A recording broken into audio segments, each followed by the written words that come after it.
Buenas tardes, muchas gracias a todos por venir.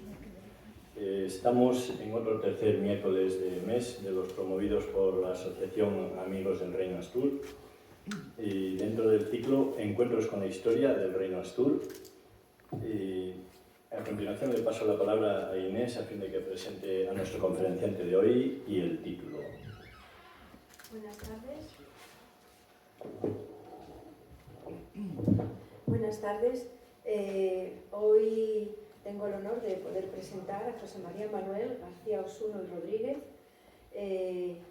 Es una sola persona lo que hoy en día se denomina un equipo multidisciplinar, porque realmente se dedica a varios campos diferentes de la ciencia y de la cultura, y se reúnen todos esos campos en una sola persona. Nació en León, estudió en los jesuitas, es doctor en medicina, en geriatría, en atención primaria, doctor también en historia, especializado en historia antigua y medieval. Es miembro de muchísimas asociaciones, entre las que quiero destacar nuestra Real Academia de Asturias y nuestro FIDEA, y quiero también destacar como cofrade mayor de la cofradía imperial de Alfonso VII, el emperador. No, lo he dicho fatal, pero son, aparte de otras muchas, aparte de otras muchas colaboraciones que realiza. Puedo decir de él también que publica en la Academia de la Universidad, que realiza biografías de músicos, pero no una ni dos, no me quedé con el número, pero 40 y pico, me parece, 42. Y las publicaciones también de Almed, que esas son otro montón de ellas. Tengo 250 trabajos de historia, 10 libros de Perdón. Ahora. Lo añado. Bueno, 10 libros en imprenta y... No, tengo 10 libros publicados más uno que está en imprenta, sería el 11, 250 trabajos de historia, 41 biografías de músicos. La última de Federico Chopin, no es precisamente uno de mis músicos preferidos, pero bueno, desde el punto de vista personal, de vivencia, era una persona francamente interesante desde el punto de vista médico, pues con más razón, ¿no? Que tenía todo tipo de patologías y he dado 150 y tantas conferencias, etc. Luego también no me gusta hablar de mí mismo. artículos en revistas, artículos de historia y los libros. Ah, sí. 11 libros. Sí, tengo 10, el 11 está en imprenta, se titula La guerra de las comunidades en los reinos de Castilla y de León. Yo soy nacido en León capital, por lo tanto soy un leonesista, un defensor absoluto de la identidad del Reino de León. Y mi libro, pues, de los comuneros, que serán 400 páginas, como ha dicho un amigo en León, que dice que me tiene mucho cariño, pero ha dicho, vaya un ladrillo. Pues, hombre, yo sería un bloque de mármol más que un ladrillo. Y hay otro libro que también está en imprenta, que es un personaje, ¿te lo puedo indicar? Sí. Que es un personaje, es un rey de León al que tengo de la simpatía, pues yo en todos mis libros hago estudios médicos porque también soy médico. No sé si igual que Gregorio Marañón, pero bueno, hago lo que puedo. Y este personaje del que va a ser mi libro número 12 se titula Ordoño IV, el malo rey de León, la psicología en la Alta Edad Media, porque es un ser humano que me produjo ternura desde que lo conocí, porque es una desgracia de ser humano. Se queda huérfano de madre con 3 años, a su padre le arrancan los ojos a los 8, se casa con una hija de Fernán González, el suegro disuelve el matrimonio, va a Córdoba, se inclina ante Alacán II, muere en un palacio en Córdoba solo para no lo envenenarían. Pero un personaje no quería ser rey, lo obligaron, un caso parecido a Aurelio, por ejemplo, el rey del reino de los Astures, ¿no? Entonces es un personaje por el que tenía simpatía y ya tengo el libro en imprenta. Y el III, mal número si no crece, pero crecerá. Estoy en él, es una biografía muy extraña sobre una mujer a la que tengo verdadera simpatía, porque mi segundo libro fue sobre el marido. Bueno, no sé si puedo seguir hablando. Bueno, yo quería recalcar me quiero disculpar. que no son novelas, que son ensayos, que son libros serios. Y he traído unos cuantos, si ustedes quieren comprar, pues pueden comprarlos. Y el que los compre, como soy un cazurro sensu estricto, pues regalo trabajos de historia a todo color. Por ejemplo, cosas así. Lo hice hace más de 20 años Pues en es una joya. conferencia en la que seguramente de mí no se acuerda, pero yo sí que me acordé mucho. Y te lo regalé. Sí. Todo este tiempo acudí y nos habló de un tema que hoy va a repetir. La conferencia de hoy es Asturias contra Roma, origen y significado del nombre de Asturias. Pues gracias a eso yo empecé mi andadura en el Reino de Asturias ya hace 20 años en solitario, bueno, no, acompañada, pero sin asociación detrás. Y sin más, le cedo la palabra a don José María para que comience y nos ilustre. Bueno, buenas tardes y gracias por haber venido. Como he dicho, he traído una serie de mis libros. Lamento no haber traído ningún ejemplar desde la Reina Urraca, pero en fin. Alfonso VII el Emperador, muy vinculado a Asturias, ya saben que es el padre de Urraca la Asturiana, tuvo relaciones con Gontrodo o Doña Gontroda, es el del Foro de Avilés y de Oviedo. Este es mi primer libro, Alfonso VIII, el de las Naves de Tolosa, así es del 2012, se hizo una segunda edición corregida y ampliada, y digamos que fue la primera vez que me arriesgué, ¿no? Este es mi libro número 10 sobre los cartagineses, una tesis doctoral. Yo soy, lógicamente, un historiador absoluto, soy subjetivo pero riguroso y, lógicamente, estoy a favor de Cartago y no de Roma. Era una civilización magnífica, ¿no? Este es sobre las Navas de Tolosa, un libro que hice, publicó mayoritariamente en una editorial que antes estaba en Madrid, muy vinculada a la Complutense, que era Alderaván, y ahora, bueno, el dueño que la compró, que es muy amigo mío, el editor, pues vive en Cuenca y entonces la editorial, digamos que más o menos está en Cuenca. Es un estudio sobre las Navas de Tolosa en el que hago un análisis de por qué Alfonso IX no fue a la batalla de las Navas y yo estoy a favor de que no fuera. Y después, este es un libro, el número 9, que es sobre Ramiro III, un rey que muere a los 22 años, muy interesante, porque hay una guerra civil con Bermudo II, en el que son dos mujeres, Elvira, la tía de Ramiro III, y Velasquita Ramírez, la mujer de Bermudo II, las que deciden, digamos, cómo son las relaciones y cómo se produce la política en ese momento, ¿no? El primer texto en romance que aparece en la península es un texto en romance en lengua lionesa, o asturiano, que me da lo mismo, que se llama La Noticia de Quesos, que nació en un monasterio cerca de Ardón, donde un monje, el monje Semeno Jimeno, anota en una extraña lengua, en el dorso, los nombres de los quesos que no sabe cómo se llaman en latín. Hemos hecho un estudio, 3 o 4 personas en León, y yo creo que no es que el monje, por orden del abad, tratara por todos los medios de vender los quesos, sino que debía ser que era el pago de Hacienda, porque el monasterio tenía deudas bastantes de dinero, y el abad le encargó al monje Jimeno que hiciera una lista de los quesos y los vendiera para tratar de pagar a la Hacienda. Porque en un momento determinado dice que el rey Ramiro III vino desde León y se llevó 4 quesos, me supongo que no sería sin pagar. Entonces esa es la razón. Se acaba de publicar un libro magnífico de un catedrático de Valladolid y otro de León, Asencio y Morada, sobre la Noticia de Quesos, que es el primer texto en romance, ¿no? Aparte del Foro de Avilés, etcétera, y otra serie de textos. Y vamos a hablar sobre los Astures y la relación con Roma de una forma sucinta, porque a mí me gusta más que ustedes me hagan preguntas y de dialogar, ¿no? Si les parece. Empezaré con de memoria, porque lo traía, pero no se lo he metido, un texto que dice Estrabón, el famoso geógrafo griego, sobre las mujeres astures. Dicen que entre los astures y los cántabros las mujeres son las que aportan la dote a los varones, que es una cierta ginecocracia, es decir, un dominio de las mujeres, que no es una costumbre bárbara, pero no es muy civilizada, eso dice Estrabón, que termina diciendo que las mujeres astures luchan contra los romanos y las cántabras en igualdad de condiciones. La diferencia es que como tienen el pelo muy largo se atan una cinta en la cabeza.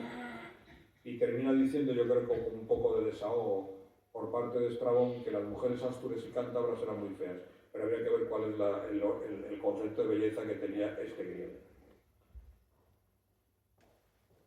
Por ejemplo, los astures, la recolección de frutos naturales eran su base económica, usaban la bellota seca y triturada para comerla y hacer pan. Las mujeres se ocupaban de la agricultura rudimentaria, sacaban algo de cebada para fabricar una cerveza típica. Esta pobreza explica el que los astures, tanto los transmontanos entre Navia y Sella, como los cismontanos entre el río Astura y el río Sil y el río Tera, el río Astura, el río Esla es el que da nombre a esta gentilidad. Si los romanos preguntan cómo se llama el río, los lugareños les dicen que es el Astura, y entonces llaman Astures a todo este tipo de pueblos entre el Cantábrico y el Duero, entre el río Sella, el río Sil, el río Tera, etc., y el río Esla, los llaman Astures, divididos en diferentes gentilidades, o más o menos, si ustedes quieren llamarlo, tribus, ¿no? Desde los zoelas hasta los lucones, hasta los paésicos, etc., ¿no?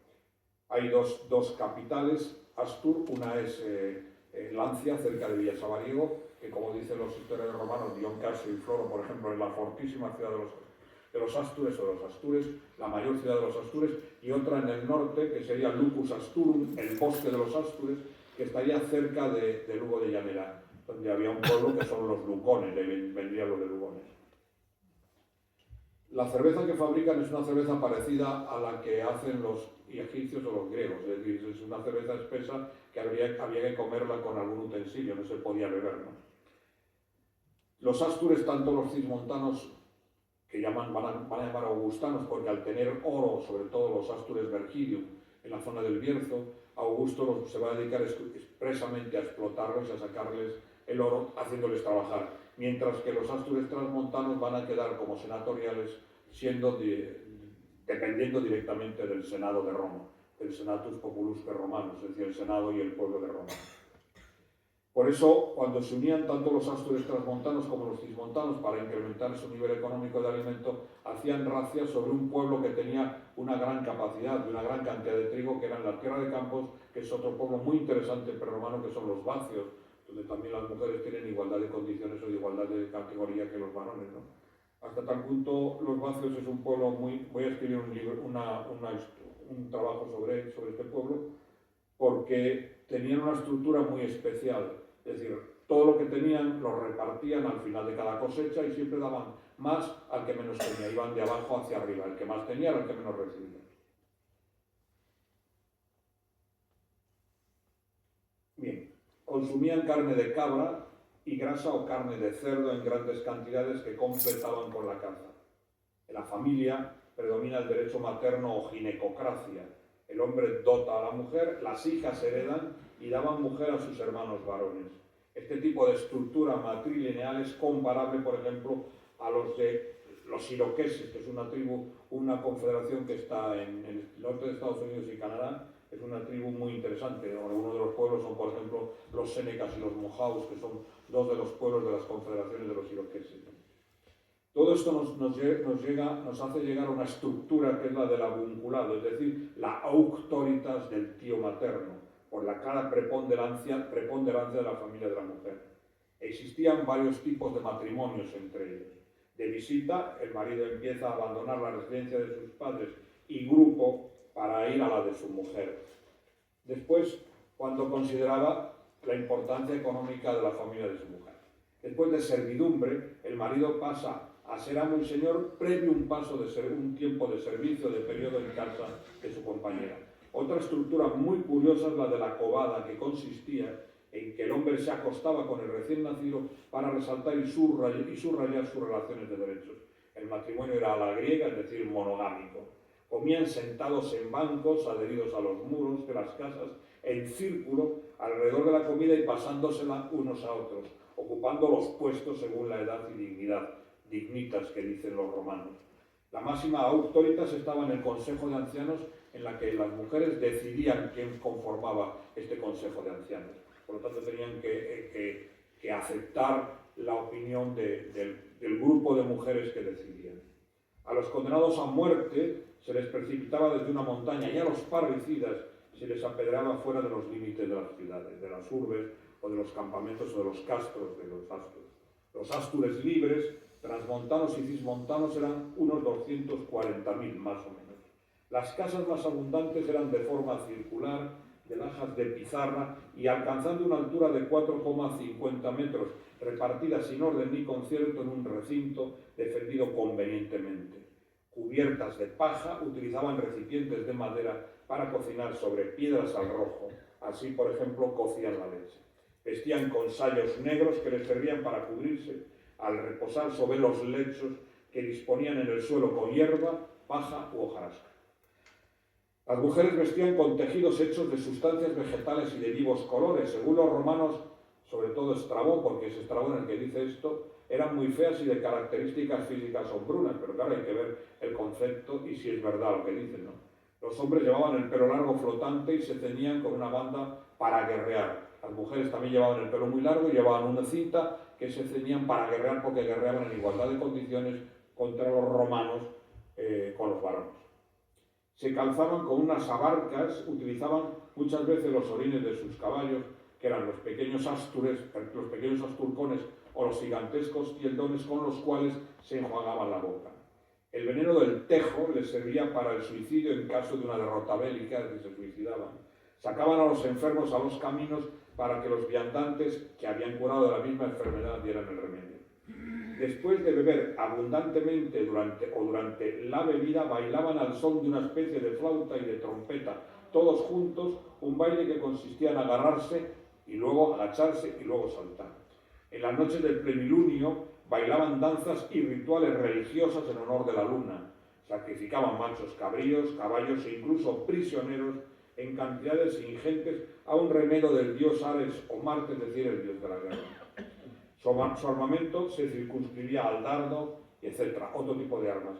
Me gustaría, antes de empezar cómo pelean contra los romanos, algunos nombres de algunas de las gentilidades de los astures, o de los astures. Dentro de los transmontanos podemos citar a los paésicos, su capital sería Flavium Avia, es decir, la actual Pravia. Los lucones, su capital sería Paelontium, o Lucus Asturum, que sería, digamos, la ciudad más fuerte de los astures. Por debajo de las tribus estaban los clanes o familias, ¿no? Por ejemplo, los lugones poseían en su interior otro tipo de familias, como podían ser los ablaidicos, etc. La familia era el soporte más bajo de la pirámide social. Su ciudad más importante de los astures transmontanos es Lucus Asturum. En las dos provincias leonesas, León y Zamora, los astures se llaman Belunensis, Amaci y Orniaci para la provincia de León, y sobre todo unos muy interesantes que son los zoelas, que ahí hay un apellido en Zamora muy corriente que es el Cela, ¿no? Los zoelas Brighecini y Superati para la provincia de Zamora. La ciudad más importante dentro de la gentilidad de los astures cismontanos o augustanos, también había astures Vergidium, que vivían en lo que hoy son las médulas y eran los que trabajaban como esclavos en las minas de oro. La ciudad más importante, según Dion Casio es Lancia, cerca de Villasabariego, que la definen como la fortísima ciudad de los astures y la gran ciudad de los astures. Los romanos van a crear una ciudad específica para Legatus Asturum, para Legatus Augusti, es decir, el representante del emperador, del príncipe en el Conventus Asturum, que se llamará Asturica Augusta, que no es una ciudad Astur, sino es una ciudad de funcionarios romanos. El Legatus Augusti, el representante del emperador, vive en esa ciudad. Eso no quita que fuera de las murallas hubiera indígenas. Eso no, porque ocurría en Estados Unidos, en los campamentos de los blancos, fuera podían vivir indios. Pero es una ciudad que a veces en mi tierra, en León, se equivoca, no es una ciudad Astur, es una ciudad del funcionario romano. Y después, el Legio es donde, aprovechando varios ríos, como son el Bernesga, el Esla, el Torío, etc., los romanos aprovechan eso para crear un oppidum, que luego será un castro. Primero la legión sexta Victrix, y luego la Legión Séptima Gemina Pia Felix, que será la que dará origen a la ciudad de León, a la ciudad de Legio. Esa es la única legión permanente que va a haber en Hispania, y el primero que la organiza es el emperador Galba, que es el emperador que va a sustituir después del suicidio a Nerón, ¿no? Voy a indicarles, porque me gustaría que después me pregunten, qué ocurrió, o pinceladas más importantes, más o menos, de lo que ocurrió en la lucha de los ástures contra los romanos. Hay un texto que dice lo siguiente del profesor Suárez Fernández. Cuando Gayo Julio César Octaviano, ahora el emperador César Augusto, después de la batalla de Accio contra Marco Antonio y Cleopatra, se convirtió en príncipe único, en emperador único, decidió emprender una serie de campañas destinadas a cerrar los huecos que aún subsistían entre las provincias y a rectificar las fronteras con el fin de disminuir las líneas de comunicación interior. Entre ellas se encontraba la que tenía como meta eliminar los últimos reductos independientes de la península ibérica. Las noticias de que en ellos existían importantes reservas metalíferas, por ejemplo de oro, fueron un estímulo importante, aunque no la causa fundamental. Los romanos justificaron ante el Senado de Roma por qué iban a hacer esta ofensiva contra los ástures y los cántaros, diciendo que las correrías que ástures, cismontanos y augustanos y los cántaros efectuaban constantemente sobre el territorio de los vacios había que cortarlo de raíz.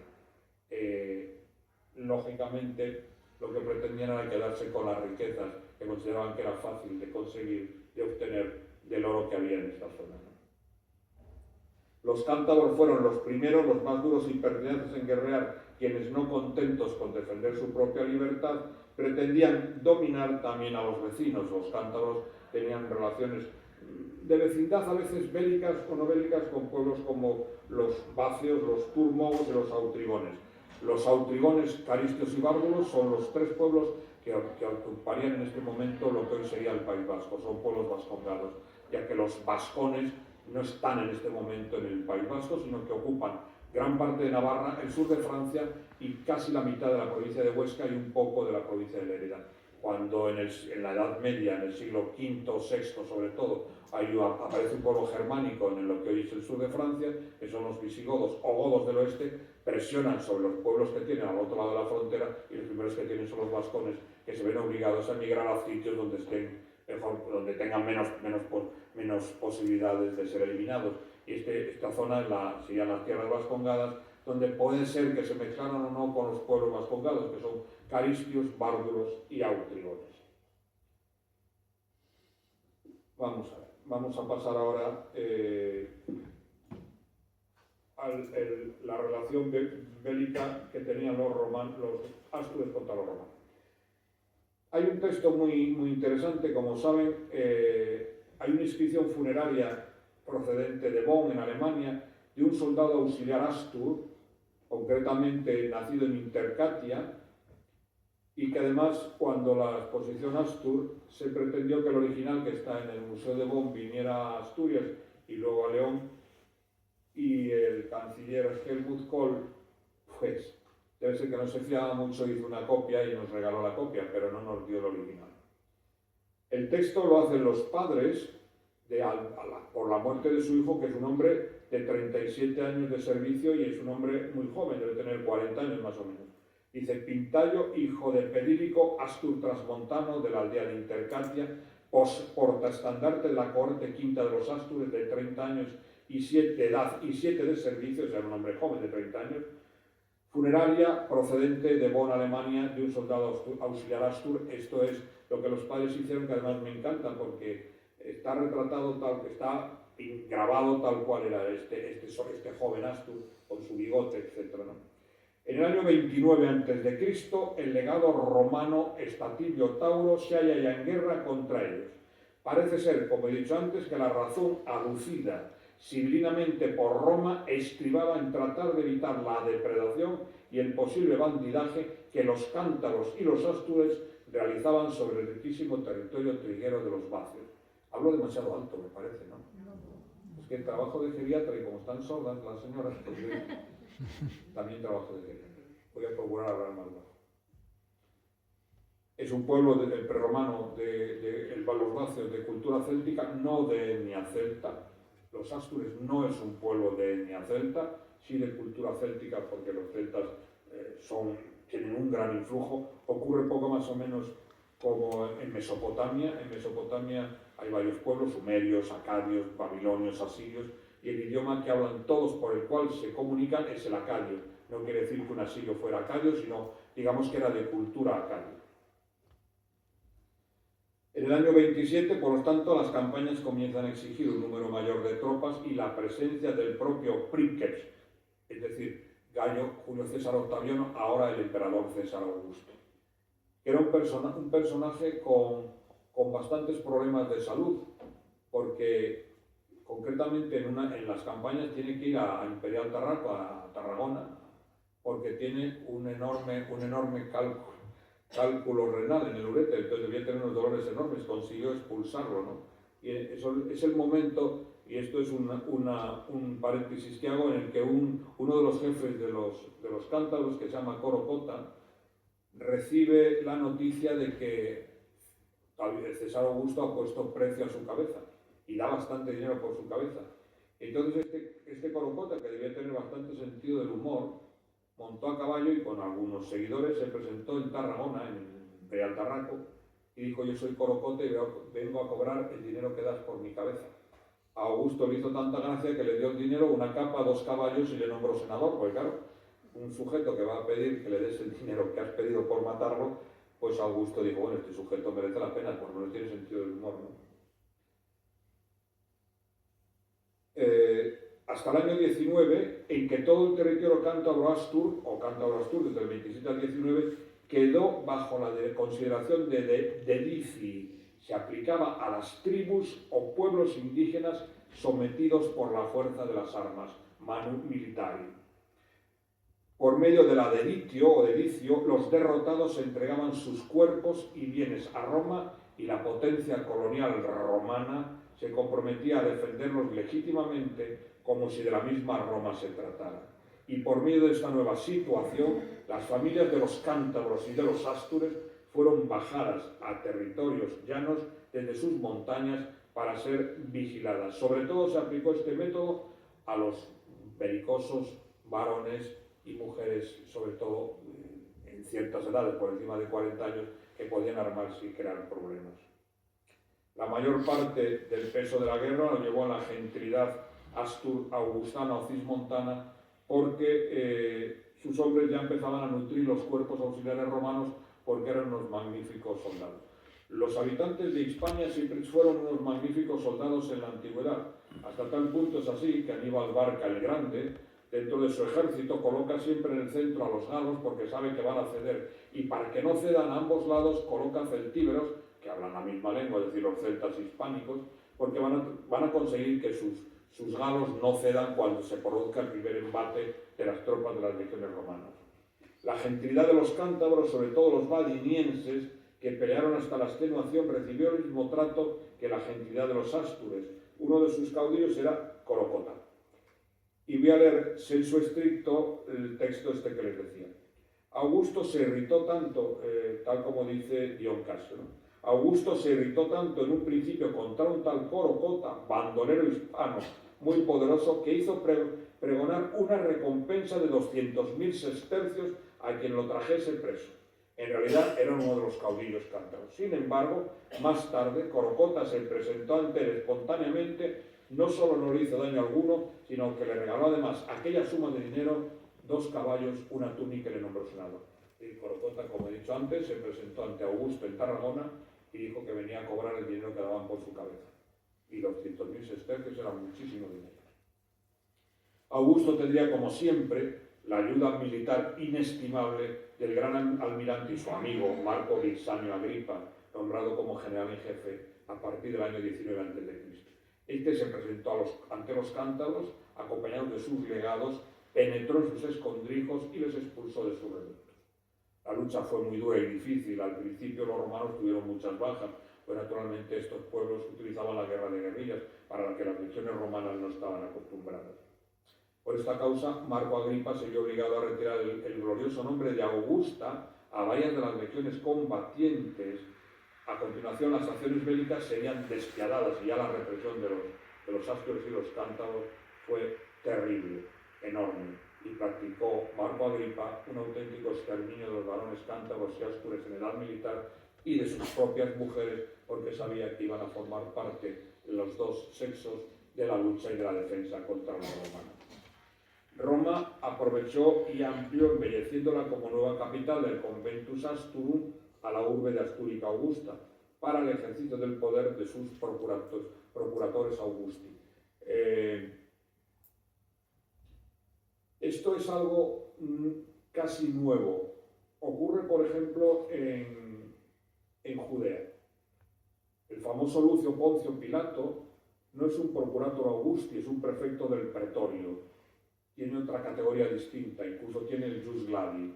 A partir del emperador Claudio, los prefectos del pretorio en Palestina, en Judea, van a empezar a ser procurator Augusti, que significan más bien los que se encargan de cuidar los derechos y el poder del propio emperador, del Augusto. Con moitos bélicos más destacados, y termino porque quiero que me hagan preguntas si ustedes quieren. Desde Segisama, Augusto abraza con 3 columnas toda Cantabria y dice Dion Casio: acosada la tribu salvaje como una especie de ojeo de fieras. Segundo, la primera batalla tuvo lugar bajo las murallas de Vergidium, es decir, Vergidium Flavium, que hoy sería Cacabelos. Castroventosa fue el campamento que crearon los romanos. Por cierto, lo han destrozado porque se les ha ocurrido hacer una carretera por encima. Me parece bien. Más adelante será el enclave viario de Vergidium Flavium, según la denominación de Floro o de Ática, como lo califica Oroso. Después, el tercer hecho es que huyeron hasta el monte Vindio, que no sabe dónde está, se piensa que puede ser Peña Ubiña o Peña Labra, en los límites entre León, Palencia y Santander, o los vecinos picos de Europa, con sus profundos valles por el significado blanco de la raíz céltica vindio, en donde, dice Floro, en donde atenderían más a ver subir las aguas del océano que a los ejércitos romanos, y donde perecieron casi todos los ástures y cántabros por el hambre del asedio. En cuarto lugar, también claudicó el castro de Aracidium o Aradillos, cerca de Reynosa, por el gran empuje de los romanos. Dice Floro: la ciudad de Aracelium o Aracelium opone a los asaltantes una resistencia encarnizada. Fue capturada, sin embargo. Quinto, más adelante tuvo lugar el asedio del monte Medulio, y dice otro texto: y finalmente se asedió el monte Medulio, rodeándole con un foso ininterrumpido de 15 millas, y como los romanos avanzaran desde todos los ángulos a un mismo tiempo, y los bárbaros se vieron reducidos a extrema necesidad, la mayor parte de ellos desearon su propia muerte con la espada, el fuego y el veneno que extrajeron de los tejos para librarse de la más dura cautividad. Esto dice Floro.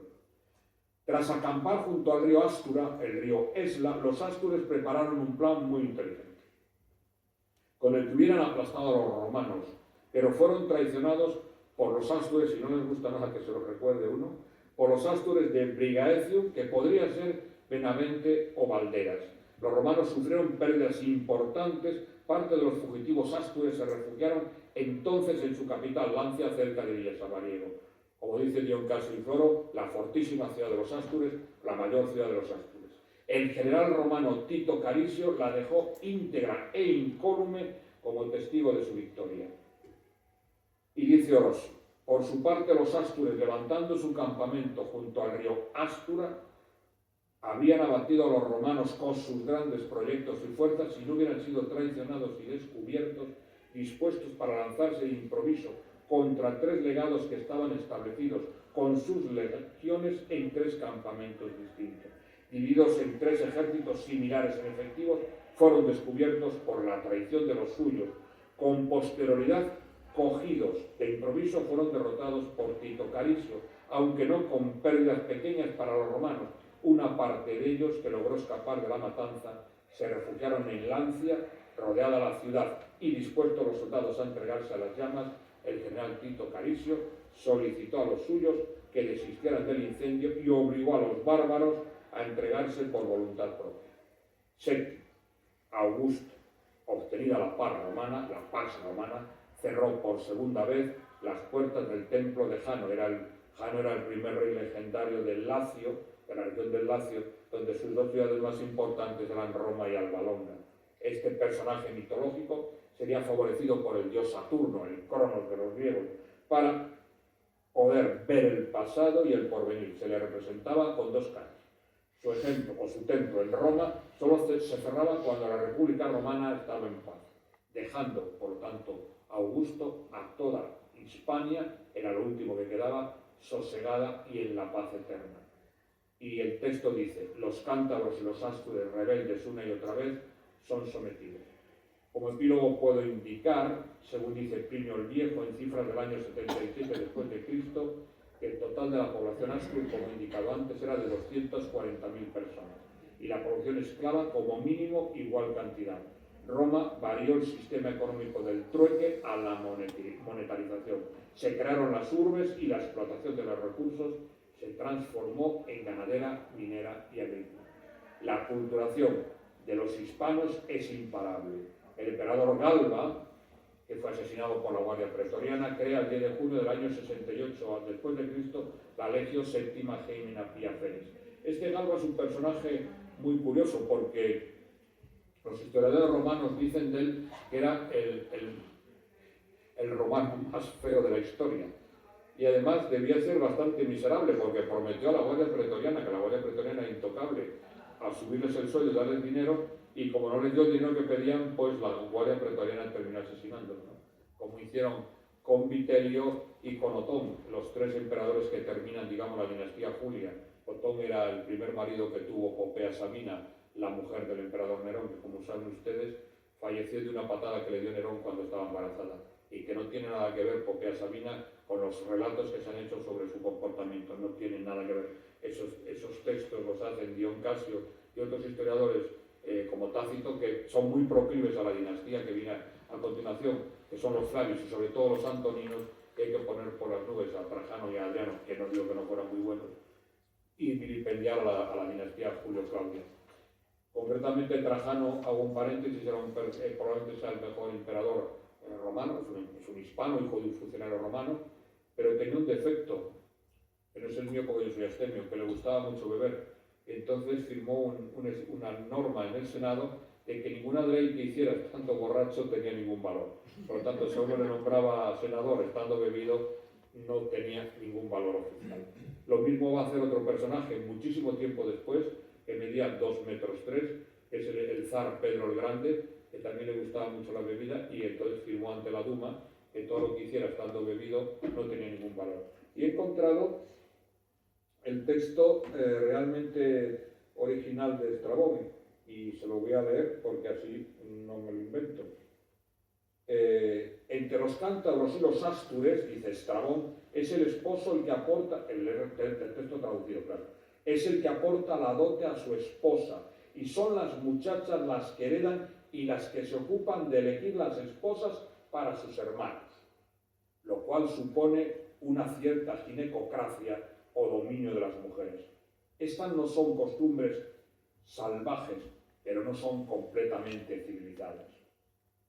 Esto es lo que decía Estrabón sobre los astures. Y por lo que a mí respecta, pues no voy a decir más. Si quieren preguntarme algo, si les ha parecido un poco tiempo de diálogo, de conferencia, bueno, pues podemos decir, por ejemplo, que dentro de mi libro de las Navas de Tolosa tengo un defecto como médico, que me gusta mucho la historia forense. Entonces tengo la lista de más de 200 y pico personas, la estatura de estas personas. Sobre todo de historia antigua y medieval, también de historia moderna y contemporánea. Y con respecto a los reyes que participan en la época de las Navas de Tolosa, Alfonso VIII, el de Castilla, de las Navas de Tolosa, medía 1,80, Alfonso IX, el rey de León, 1,90, Pedro II, el católico de Aragón, 2 metros, y Sancho VII, el fuerte de Navarra, medía 2,13. Y por si quieren saber cuánto medía, por ejemplo, María Antonieta, medía 1,73 y usaba un sujetador de 110, que no sé si es muy grande o muy pequeño porque yo no lo uso. Eso medía María Antonieta. Julio César medía 1,73 m más o menos, Ricardo Corazón de León 1,96 m, etcétera, etcétera, etcétera. Entonces, si quieren preguntarme alguna cosa, pues les contesto. Perdón, los Reyes Astures tenéis las alturas. No tengo la estatura de Aurelio ni de... no. No tengo estaturas ni de Aurelio, ni de Moregato, ni de Silo, ni de Alfonso I el Católico, no tengo, no. Tengo de muchísimos personajes, varones y mujeres, pero no tengo de los Reyes Astures. No. Ah, sí, por cierto, que me decía Inés al principio. El título de los Reyes Astures es Asturorum Regnum, es decir, Reino de los Astures. Templa Templorum, en la segunda, el neutro, sería Asturia Asturorum. Por lo tanto, la palabra Asturia Regno ya estaba en plural. Asturia Regno, reino Astur, o reino de los Astures. Algún monje que no sabía mucho latín consideró que Asturia Regno estaba mal, y entonces puso Asturias Regno. Y desde mi modesto punto de vista de ahí viene la palabra de Asturias, que es un error de un monje que no sabía que Asturia y Asturorum ya estaban en plural. Era lo que me dijiste que tenía que decir, ¿no? Pues ya está. Dígame, señor. Me quería preguntar, sí, a ver. Me llama la atención que reyes coetáneos fueran todos grandes. Desde el punto de vista médico, ¿hay alguna explicación, algún razón?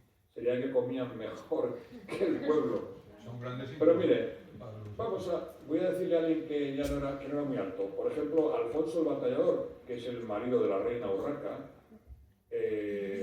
obviamente como leones estoy a favor de la reina, lógicamente. Además, la relación con Alfonso debió ser terrorífica, porque en la noche de bodas ya rompieron las relaciones.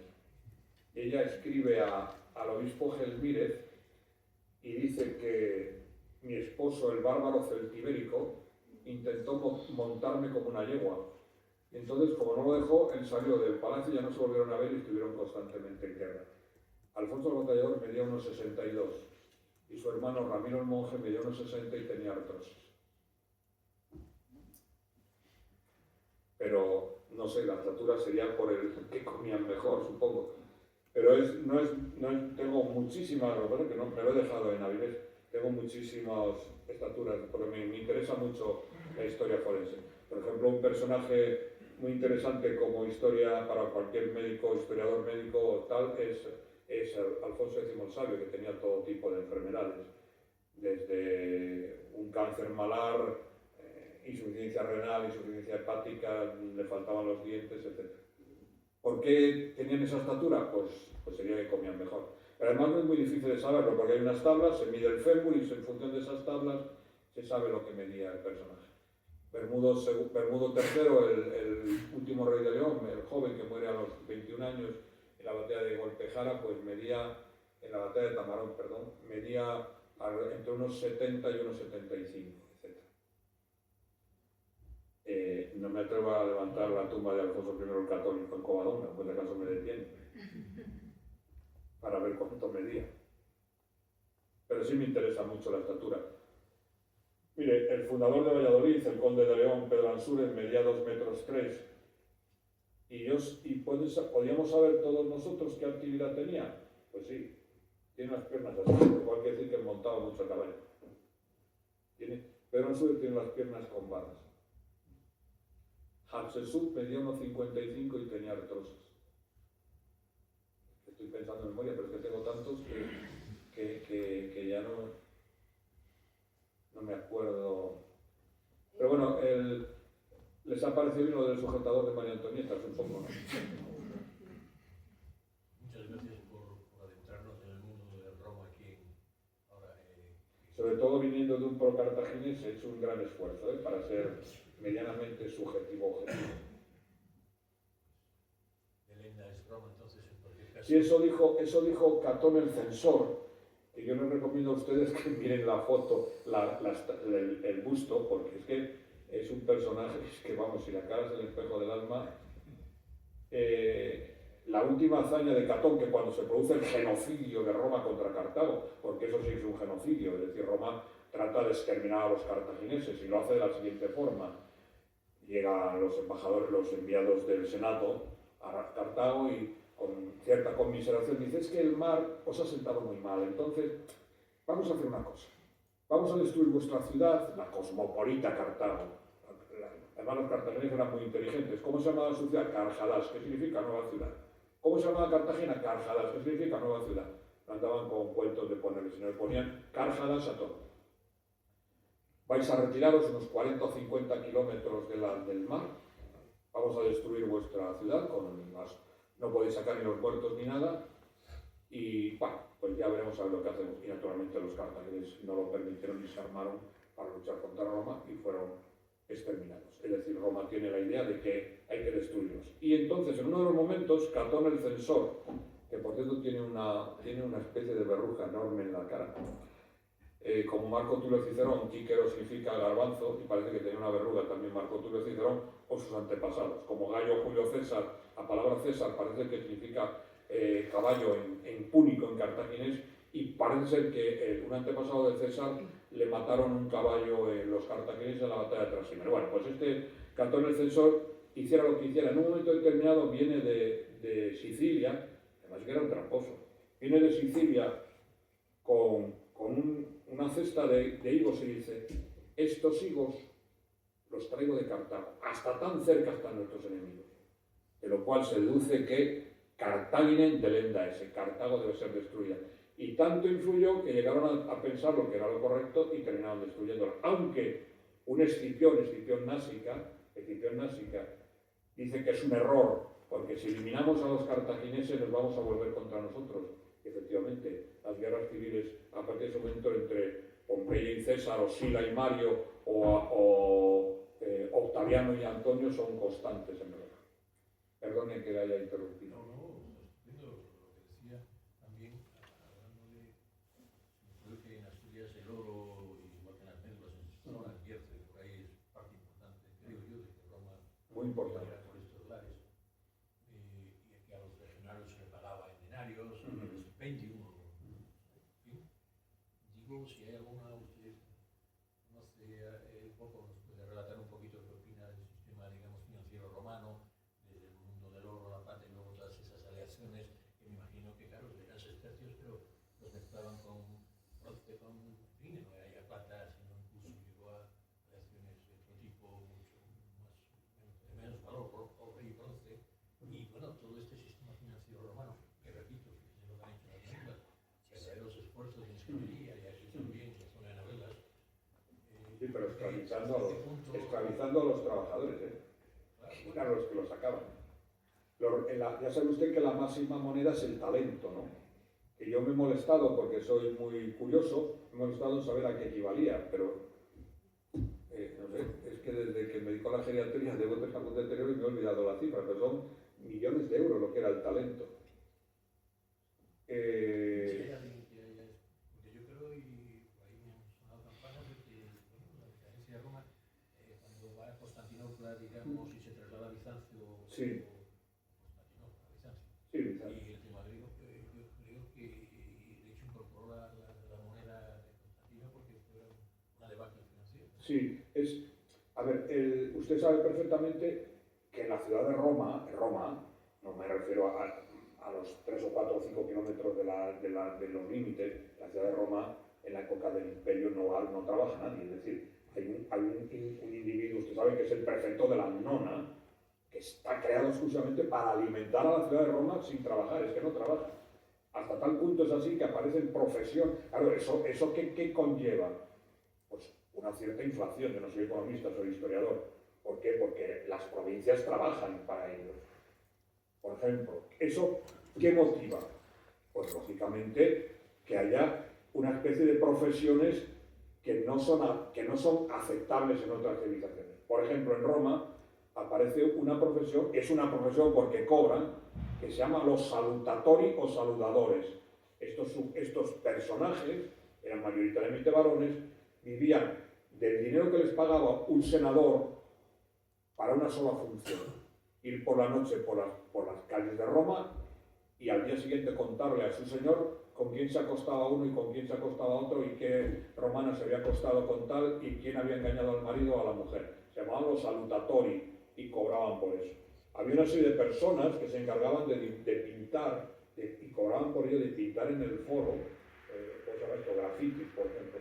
La economía romana se fundamenta en la provincialización, digamos, en la explotación más o menos. Y además, Julio César estaba arruinado cuando en sus campañas. Marco Licinio Craso, que era el hombre más rico de Roma, fue el que inventó lo que se llamaba un servicio de bomberos. Un servicio de bomberos, Marco Licinio Craso forma parte del triunvirato con Pompeyo y Julio César, del primer triunvirato. Era lo siguiente: a usted se le quemaba su casa, Marco Licinio Craso llegaba con sus bomberos y le decía lo siguiente: tu casa vale 1000 sestercios, pero si me la vendes por 5 sestercios, te la pago y me quedo con ella. Si no, dejo que se queme. Y claro, la gente prefería 5 sestercios que no perder la casa. Hasta tal punto es así que cuando la derrota de Carras contra los partos, Marco Licinio Craso se había encargado de expurgar todos los templos de los partos, y entonces, como solo le gustaba el oro, pues cuando lo cogieron y perdió la batalla, le abrieron la boca, le metieron oro fundido por la boca. Era como, ¿cómo se llama este griego? Goldfinger. Fue el Goldfinger de la antigüedad. Imagínense lo que valdría el cuerpo de Craso lleno de oro. Usted que sabe mucho, perdóneme que no, a mis compañeros, me parece muy simbólico. Yo he oído o he leído que a Julio César ya lo eligieron casi en el sentido de que tenía tantas deudas que no podían acabar con él porque querían cobrar, ¿no? Entonces, querían que pagara. Al poder para ver si podían cobrar. ¿Hay algo de eso? Sí, pero es que la política en Roma era muy cara. Es decir, Julio César, lógicamente, necesita dinero y buscar dinero por donde sea. Inclusive en lo que llamaban los clientes, ¿no? La economía romana era muy complicada porque además, a ver, es una ciudad con cierto comportamiento, son campesinos, hasta tal punto que el ejército profesional empieza con Mario.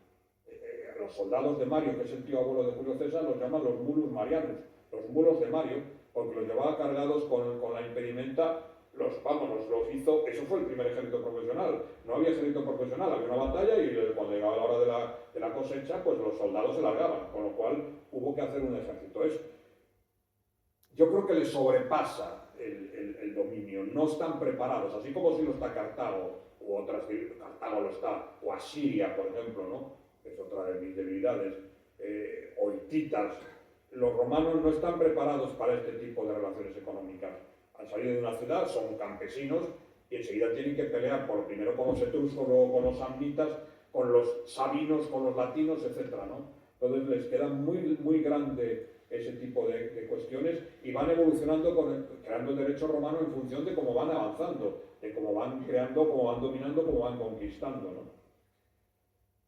La diferencia, por ejemplo, entre Roma y Cartago está clarísima. El Senado de Cartago se llama la balanza.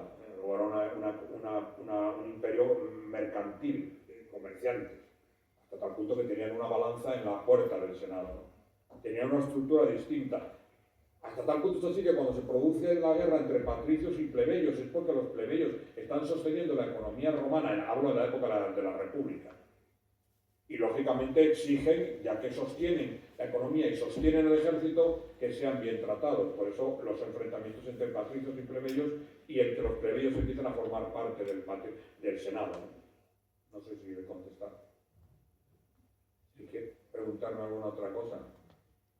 Pero, ¿y ustedes creen que brillaría Craso con todo el oro por dentro? Al trasluz. No brillaría. Fíjense lo que costaría para venderlo con todo aquel oro dentro. Y no sé a qué puede saber el oro líquido fundido. Puede quemar. Copiaron mucho de los griegos, ¿verdad? Sí. Tenían un complejo de inferioridad frente a los griegos, pero por otro lado consideraban que ellos eran superiores a los griegos. Los griegos, depende de qué griegos, ¿no? Pero concretamente los atenienses o los de Corinto, sobre todo los atenienses, se prostituyeron bastante frente a los romanos. Yo acabo de leer hace poco un texto sobre Nerón, que fue a uno de los Juegos Olímpicos y ganó todas las medallas, claro. Y además compró a una serie de personas que iban por la ciudad de Olimpia. Además ganó en Olimpia, en Nemea, los Juegos Panhelénicos eran en 4 ciudades. Nemea, en el istmo de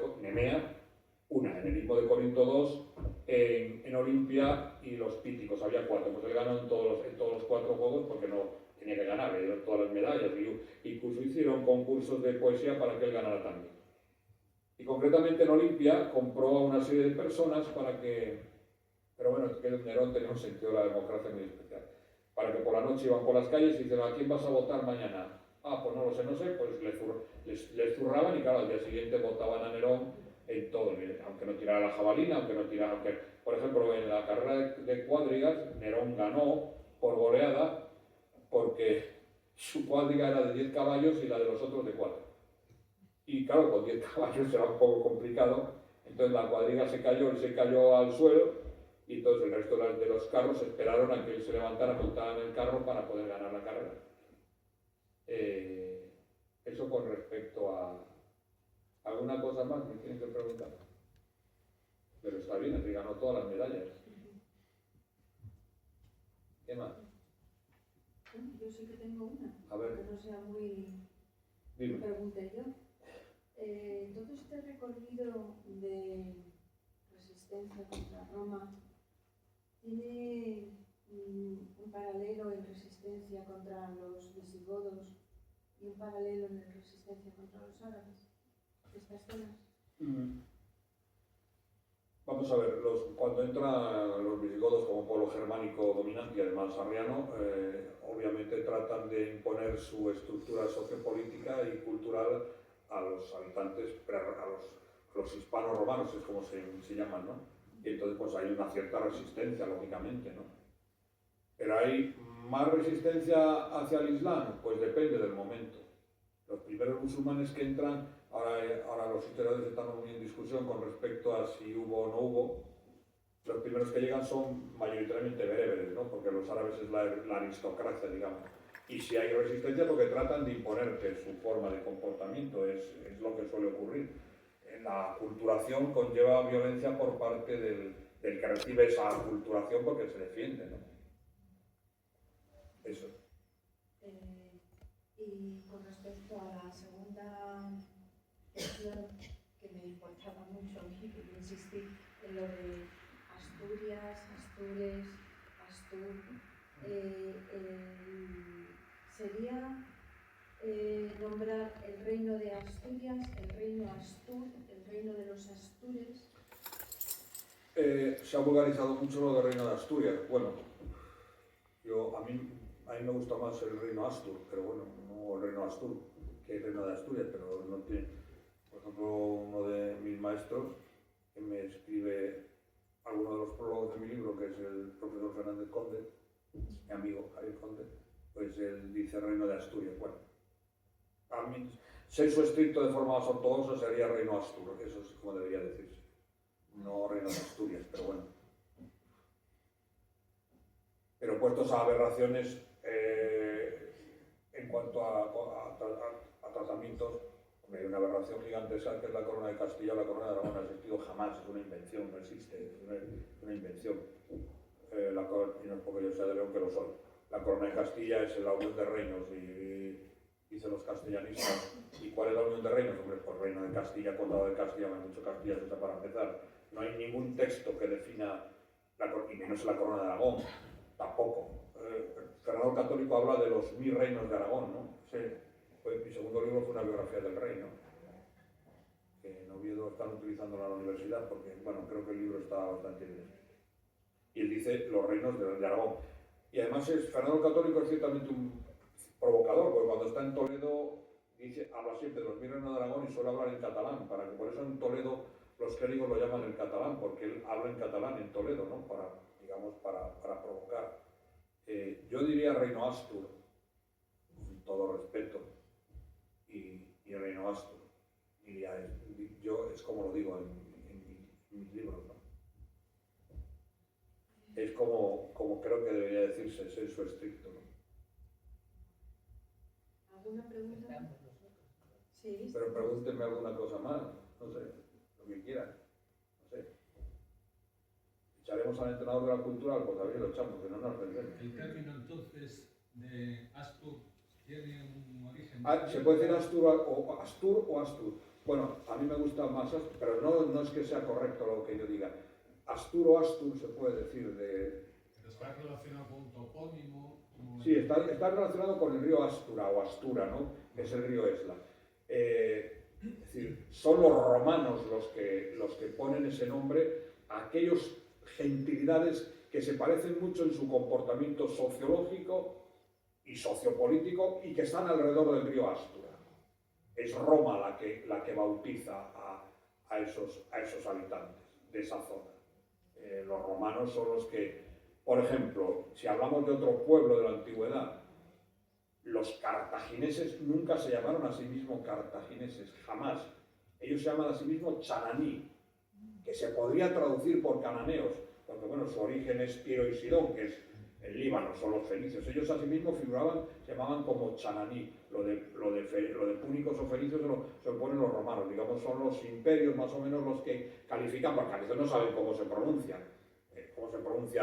A ver, ¿cómo se llama la ciudad de Tebas en Egipto? Pues el griego fue que lo descubrió fue incapaz de decirlo. Entonces, como digo, bueno, pues como tiene muchas puertas, como la Tebas de Grecia, que tiene la ciudad de las 100 puertas. Digamos que son los dominadores los que califican a esos pueblos como deben llamarse, ¿no? Pasa con Egipto y pasa con todo ese tipo de pueblos. Son los imperios los que llaman por un nombre a... Pero no tenemos información de que tenga un significado ese nombre. No, tiene relación con el río, que es el que da esencia a esos pueblos. El río Astura es el río que califica a los pueblos de esa zona, a las gentilidades de esa zona, de toda esa zona, el que los romanos llamaron Conventus Asturum, de Navia al Sella, del Cantábrico al Duero y del río Astura al río Sil y al río Tera. Por eso, al otro lado del Navia estarían los galaicos lucenses, capital Lucus Augustus, es decir, el bosque de Augusto, que es una ciudad romana, no es una ciudad de los galaicos lucenses. Un poco más allá estarían los ártabros, que era un pueblo galaico lucense de la zona de La Coruña, y en la parte sur estarían los galaicos bracarenses, y Brácara Augusta sería otra ciudad romana del Legatus Augusti, importantísima en la Edad Media, porque el arzobispo de Braga va a tener un enorme enfrentamiento con el arzobispo de Compostela, pero terrorífico. A ver cuál es el arzobispo importante, primero en el reino de los Astures, en el reino de Oviedo y sobre todo en el reino de León, ¿no? Y el legado Augusto que mencionabas antes, es el que leí en algún momento que estaba relacionado a esa piedra que aparece en la Cruz de los Ángeles, que podía ser una... Tito Caricio, me dice. Es que no sé el nombre. Lo mencionaste que Lucus... Estatilio Tauro. Que Lucus Asturica era... Astorga, vamos, que era... Astúrica Augusta. Que era la residencia del... Sí, es la ciudad bueno, en román paladino, en lenguaje vulgar, sería la residencia del gobernador romano. El gobernador romano vive en Astúrica Augusta. No vive en Legio, donde están las legiones. No suele ocurrir. Siempre hay una ciudad donde vive el representante de Roma y en otro sitio donde viven bastante peor los legionarios. No sé si Tito Caricio, Estatilio Tauro, no sé si tuviera que ver con la cruz, no lo sé, no lo puedo decir, no. Es que hay una piedra que tiene una inscripción que en realidad parece que es un sello porque está tallado, y hay algunas hipótesis de que eso podría ser... Sí, pero no le puedo contestar porque no lo sé. No tengo datos, no lo sé. Me lo podría inventar, pero no es mi forma de ser. ¿Alguna cosa más me quieren preguntar? Dígame. Ya me contestaste con que el límite occidental del Reino de Asturias era el río Navia. el límite occidental del territorio de los Astures transmontanos, no el reino de Asturias, sino es el río Navia.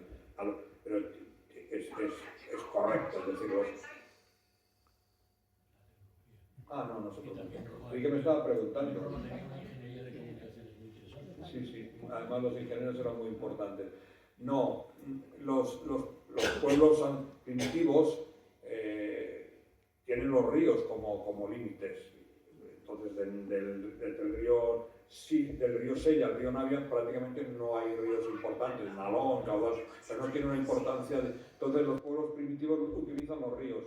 Al otro lado del Navia, que es un río grande, está otra gentilidad, pero nada más, no hay otra. No hay ninguna reivindicación moderna, no tiene nada que ver. Es que hay una reivindicación de que el Ya, río pero de Galicia se extendía Ya, más sí, allá de sí. Navia. Claro, ya, Era una base. sí, claro, y el Bierzo es la quinta provincia gallega para una minoría irrepresentativa, porque el leonesismo ganamos hasta en el Bierzo, pero bueno, eso no tiene nada que ver. ¿Qué fue lo que me llamó el otro día uno? No sé cómo fue, quien dijo, que me hizo una gracia por no llorar. No me acuerdo qué fue, alguien que hablaba, no recuerdo lo que era, no me acuerdo, que era alguien que decía que equiparaba, bueno, a Isabel la Católica, que han dicho de todo, ¿no? Tratando de, no se puede hablar de cómo se comportaba una persona, y no estoy hablando de valores morales, no se puede decir cómo se comportó Aníbal, no sé, porque cuando baja de los Alpes estrella un cordero en una piedra y, pues bueno, pues era una forma. ¿Por qué Fernando el Católico cazó un lobo en el mar, en el estrecho de Gibraltar? Porque ninguno de sus soldados se atrevía y se bajó del caballo y cazó a un lobo. Bueno, pues no tenía mucho sentido. Bueno, el equiparar comportamientos actuales con comportamientos del siglo XV, XIV, XII o 40 antes de Cristo es un poco absurdo, ¿no? Miren, ahora estoy haciendo, porque bueno, aparte de libros, pues también hago trabajos para publicar, porque tengo una página, una revista, en la que tengo todas las páginas que quiero, que se llama La Gaceta de Almería, donde publico trabajos de historia de currículum. Y ahora estoy haciendo un trabajo sobre un faraón muy curioso, que es Merneptah, el hijo decimotercero de Ramsés II el Grande. Probablemente podría ser el faraón del Éxodo, probablemente, porque en uno de los textos de este hombre dice: Israel está agostada y no tiene semillas. Bueno, pues obviamente a lo mejor se refiere a Israel equiparando ese nombre al pueblo, o se refiere a alguien, ¿no? Y no voy a hablar de Hernán Cortés, que es una de mis debilidades, por supuesto. Y mi octavo libro es un estudio sobre Hernán Cortés. ¿Tenemos otra pregunta? Sí, A ver. usted mencionó que me llamó la atención, dijo que el pueblo Astur, Sí, ¿cómo? que era pueblo que no era de etnia celta, pero era de cultura celta. Sí. Entonces, bueno, sería un poco una pregunta doble. ¿Dónde está la diferenciación y de qué etnia se supone que es entonces el origen? Los Astures son Astures, es el pueblo prerromano, el pueblo prerromano antes de Roma, que está en el Solar Astur, como usted quiera. El influjo de la cultura céltica es muy grande, pero hay comportamientos como por ejemplo de la cobala que los celtas no lo tienen. Y los celtas en Iberia son los celtíberos. Hablan una lengua celta y tienen un comportamiento muy parecido al de los galos. Decir que hay una cultura céltica, y no tengo nada en contra de los celtas, por supuesto. Además, yo, por ejemplo, en un festival que hacen en Avilés, el primer año me dieron un texto y le regalé un texto sobre Vercingétorix. Por cierto, espero que algún día me regalen una copia de lo que escribí. ¿En qué se parece un arverno de Vercingétorix a un turino de la zona del Piamonte que se apoyan en Aníbal 200 años antes? Pues no lo sé. Los pueblos primitivos se sienten de su gentilidad, de su grupo.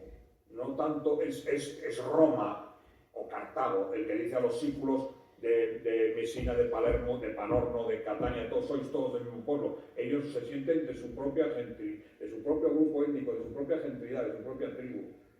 El influjo de la cultura céltica es importante, pero hasta 1980 o 90, con el profesor Tobar, se consideraba que no había celtas en Hispania, en Iberia, porque hablaban de la cultura de Latén, que en Hispania o en Iberia no existía, ¿no?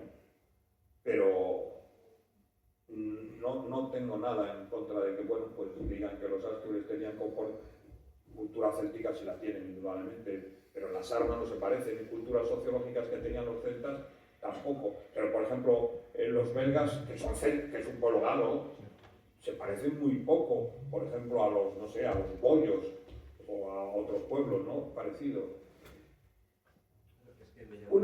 Mire, algo muy curioso, ya que me lo ha preguntado, no tiene nada que ver, no tiene directamente que ver con eso, pero sí tiene que ver con el comportamiento de estos pueblos. La ciudad de Numancia no es una ciudad arébaco o arébaca. Los arébacos dentro de los 5 pueblos de la Confederación, digamos, más o menos así, utilizando una palabra que no tiene ningún sentido, ¿no? De los 5 pueblos que son velos, titos, lusones, pelendones y arébacos, Numancia no es una ciudad arébaca, es una ciudad de los pelendones. ¿Qué ocurre? Que la ciudad más importante de los pelendones está muy lejos de Numancia y no la pueden defender y se la regalan a los arévacos. Es decir, ese tipo de comportamiento social